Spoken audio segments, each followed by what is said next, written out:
안녕하십니까, 배준영입니다. 강한 태풍이 우리나라 전역을 휩쓸고 갔습니다. 비도 많이 왔는데요. 이 자리를 빌려 피해 입으신 분들께 심심한 위로를 드립니다. 배준영의 시사톡, 오늘은 네 번째 시간을 갖겠습니다. 영종국제도시에 공항철도 수도권 환승 할인이 왜 안 되는지, 앞으로 어떻게 하면 되는지 알아보겠습니다. 수도권 통합요금제라는 것을 먼저 알아봐야 될 텐데요. 수도권 통합요금제는 인천, 서울, 경기 등 수도권 내 대중교통요금을 통합해 버스와 철도 등 어떠한 대중교통을 이용하든지 그 거리에 비례해서 요금을 받는 시스템을 말합니다. 대중교통을 이용하는 국민의 주머니 부담을 줄이고 편리성을 높이기 위한 것으로 이른바 수도권 환승 할인이라는 표현으로 널리 사용되고 있습니다. 서울역에서 인천공항을 잇는 공항철도 역시 이 수도권 통합요금제를 적용하고 있습니다. 그럼 무엇이 문제일까요? 공항철도 영종역과 운서역 인근에는 영종 하늘도시와 공항 신도시 등 대규모 주택단지가 조성되어 있습니다. 지금 기준으로 영종동, 영종일동, 운서동 인구만 이제 8만 명을 훌쩍 넘어섰습니다. 많은 주민께서 이 공항철도를 이용해 영종국제도시와 서울 그리고 인천 서구 청라국제도시역 등으로 오가고 계신데요. 그런데 어쩐 일인지 다리만 건너면 수도권 통합요금제가 적용되지 않습니다. 영종역과 운서역은 수도권 통합요금제가 적용되지 않는데요. 이른바 독립요금제 구간으로 영종 주민은 분명 수도권에 살며 있어서도 수도권 환승 할인 혜택을 못 받고 있다는 것이죠. 이 요금제 정말 불합리합니다. 진짜 비쌉니다. 자, 이 요금 체계를 한번 들여다보겠습니다. 통합요금제 기본요금과 거리별 추가요금, 독립요금제 기본요금과 거리별 추가요금을 따져 설명하기엔 너무 복잡합니다. 그래서 이해를 돕고자 간단한 예를 들어보겠습니다. 서울역과 인천공항역 구간은 그 거리가 58km입니다. 현재 편도 4,150원이죠. 이 중 서울역에서 청라국제도시역 37.3km 구간은 통합요금제가 적용돼 1,850원만 내면 됩니다. 나머지 청라국제도시역에서 영종역, 운서역, 공항화물청사역, 인천공항역 등 20.7km 구간은 요금이 2,300원에 달합니다. 거리가 짧은데도 영종에 진입하는 순간 요금이 훌쩍 늘어나는 겁니다. 자, 서울에서 춘천까지 93km인데요. 3,050원입니다. 서울에서 천안까지 무려 97km인데 2,950원이죠. 이것만 봐도 얼마나 불합리한지 느끼실 겁니다. 영종 지역은 교통 기반 시설이 턱없이 부족합니다. 자가용을 이용해 영종도 바깥으로 나가자면 비싼 통행료를 내고 인천대교 및 인천공항 고속도로를 이용해야 합니다. 버스 요금도 비쌉니다. 이마저도 배차 시간이 길어 불편합니다. 서울까지 편리하게 갈 수 있는 공항철도마저 수도권 통합요금제에서 제외됐습니다. 영동 주민들은 사실상 고립됐다고 느낍니다. 역차별에 반발이 끊임없는 상황입니다. 자, 그러면 이것을 해결하기 위해서 어떤 노력들이 이루어지고 있을까요? 인천시는 오래도록 수도권 통합요금제를 공항철도 전 구간 또는 적어도 영종지역 주민 상당수가 거주하는 영종역, 운서역까지 확대 적용할 것을 국토교통부에 요청해 왔습니다.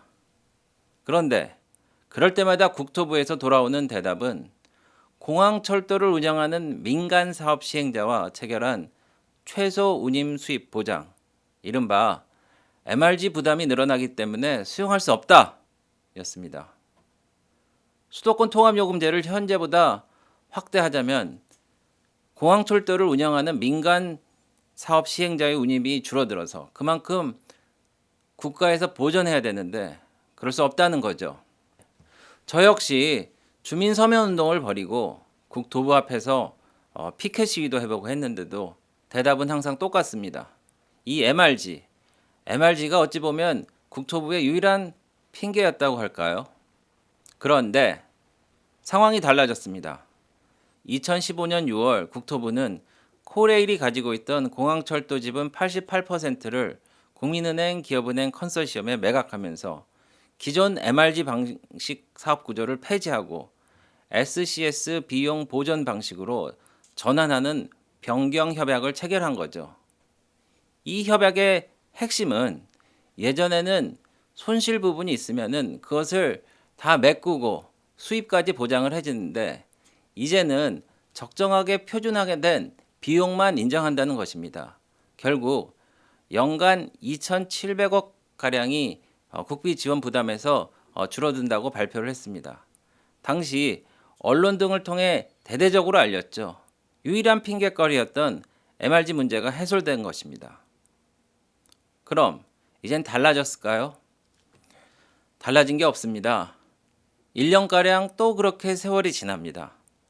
그 다음은 어떨까요? 인천시와 공항철도가 공동으로 한국철도기술원의 연구 영역을 의뢰하죠. 제목 참 좋습니다. 합리적 공항철도 운임체계 도출을 위한 연구. 너무나 기대가 컸죠. 연구 영역 결과는 명확합니다. 영종지역 주민들이 분명 피해를 보고 있고 최소한 운서역까지 수도권 통합요금제를 확대 적용해야 한다는 것이죠. 수년이 또 지난 지금은 어떻습니까? 달라진 게 없습니다. 국토부는 이제 기획재정부가 재정 지원에 난색을 보인다며 남 탓을 하고 있습니다. 인천시는 어떤가요? 인천시도 재정 부담을 함께 해야 한다며 짐을 넘기고 있습니다. 자, 그러면은 저희 인천경제연구원이 이에 대해서 제안을 하겠습니다. 공항철도 공항화물청사역, 제1여객터미널역, 제2여객터미널역 등은 공항을 이용하기 위한 분들이 찾고 있는 곳이죠. 운서역, 영종역은 그렇지 않습니다. 주민들이 대다수입니다. 이 나라 국민이고 또 수도권 주민입니다. 자, 요약컨대 공항을 이용하는 불특정 다수는 차치하고라도 영종 주민들 대다수가 이용하는 운서역, 영종역까지는 환승 할인 혜택이 돌아갈 수 있게끔 해야 한다고 다시 한번 강력하게 요청합니다. 영종 지역에서 공항철도 환승 할인이 안 되는 이유 중 하나는 제3년 6교 늦장 개통과도 일맥상통합니다. 영종의 필수 교통 인프라를 구축할 당시 정부가 모두 민간에게 떠맡겼기 때문입니다. 공항철도 주식회사, 중간에 코레일이 맡기도 했지만 지금은 다시 민간 회사입니다. 수익 외에는 큰 관심이 없고 정부가 지원할 명분도 약해졌다고 합니다. 그럴까요? 민간 회사이기 때문에 지원하기 어렵다고요? 그럼 우리나라 전국에 돌아다니는 수만 민간 버스에 지원하는 준공영제 예산은 도대체 뭐란 말입니까? 그 뜨거웠던 관심과 항의, 다양한 요구에 겨우겨우 움직이던 국토부입니다. 이마저도 알아보니까 한국철도기술원 용역 당시에 일을 맡았던 관련 주무관, 사무관, 팀장, 국장, 실장 모두 교체됐답니다. 자, 대책은 확실히 있습니다. 첫째, 국토교통부가 수도권 통합요금제를 적어도 운소역까지로 변경하는 것입니다. 제도를 이렇게 바꾼다면 이를 메꿔줄 예산 때문에 어렵다고요? 지금 공항철도의 수익성이 점점 좋아지고 있습니다. 앞서 말씀드린 대로 MRG에서 SCS로 비용 보전 방식이 바뀌어 부담도 줄었습니다. 지금 제2여객터미널에 가는 노선의 수익도 꽤 괜찮습니다. 이 수익도 일부 돌릴 수 있습니다. 지금 현재 국토교통부가 공항철도에 대주는 재원이 연간 100억 이하로 알고 있습니다. 지금 점점 더 줄고 있습니다. 둘째는 인천시의 지원입니다. 현재 수도권 환승 할인을 할 때 매년 약 80억 원의 예산이 든다고 추산됩니다. 인천시는 이 예산을 주민들을 위해 전액을 내든지 아니면 정부와 분담하자고 제안을 해야 됩니다. 구체적인 행동에 나서야 합니다. 내년에 인천시 예산에 구체적으로 어떻게 실겠는지 밝혀야 하겠죠. 보고서가 나온 지 벌써 몇 년이 지났습니까? 먼 산만 바라보기에는 영종국제도시 주민들의 인내심은 한계에 도달했습니다. 인천시는 명확한 입장을 조속한 시일에 밝히기를 촉구합니다. 영종국제도시 주민들이 당연히 누려야 할 환승 할인 혜택을 누리지 못한다는 것은 정말 있을 수 없는 일입니다. 이런 상황이 더 이상 방치되지 않도록 모두 뜻과 힘을 모아야 하겠습니다. 영종 주민 여러분, 이 고단함을 덜고자 저도 끝까지 최선을 다하겠습니다. 이상으로 공항철도 수도권 통합 요금제의 불합리함에 대해서 말씀드렸습니다. 끝까지 시청해 주신 여러분께 진심으로 감사드립니다.